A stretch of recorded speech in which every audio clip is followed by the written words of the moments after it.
অতিবৃষ্টির কারণে তৈরি জলাবদ্ধতায় সুনামগঞ্জের হাওরে ধান ক্ষেত তলিয়ে যাওয়ায় নষ্ট হয়েছে গবাদি পশুর খাদ্য খড়।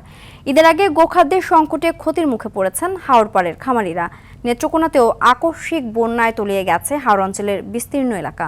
নষ্ট হয়েছে খড়, ঘাস। খাদ্য সংকটে কম দামে বিক্রি করতে হচ্ছে গরু। প্রতিনিধিদের পাঠানো তথ্যচিত্রে আরও জানাচ্ছেন আব্দুল হামিদ। UV প্রোটেকশন যুক্ত Tibet luxury talcum powder, the next generation fragrance. চলতি মৌসুমে সুনামগঞ্জের ছোট বড় 137টি হাওরের 2,23,511 হেক্টর জমিতে বোরো ধানের আবাদ হয়েছে।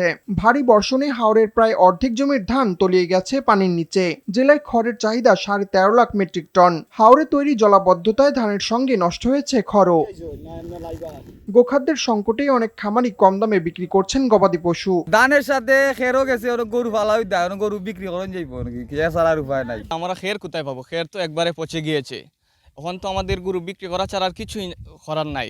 যে খের আনছি খেরে বইতো না, যে গরু ফালতার এই অবস্থা নাই। কিছু খড় নষ্ট হলেও গোখাদ্যের সংকট নেই বলছে প্রাণী সম্পদ বিভাগ। অন্যদিকে ক্ষতিগ্রস্ত কৃষকদের সহায়তার আশ্বাস দিয়েছে জেলা প্রশাসন। 20% ধান পানিতে নিমজ্জিত, সেই হিসাবে আমাদের খড়েরও ক্ষতি হয়েছে। এখন যেহেতু বৃষ্টি নাই, খড়ও ভালোভাবে শুকাচ্ছে, এখানে খাদ্য কোনো সংকট নাই। গবাদি পশুর খাদ্যের সহায়তা সীমিত আকারে দেওয়া হয়। এবার যেহেতু আমাদের ক্ষতিগ্রস্তের পরিমাণ বেশি, সো সেক্ষেত্রে আমরা বিষয়টা একটু আমাদের মন্ত্রণালয়ে লেখার বিষয়ে আমরা চিন্তা করছি।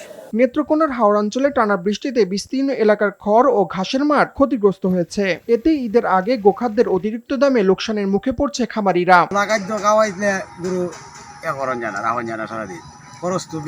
সরকার যদি আমাকে কিছু একটু সহযোগিতা করতো, দেখতো, তাহলে আমরা সহযোগিতা হইল।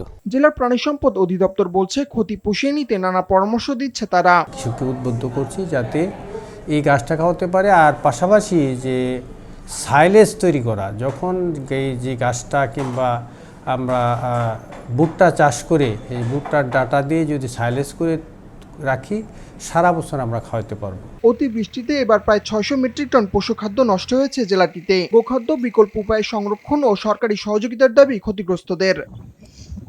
আব্দুল হামিদ, RTV।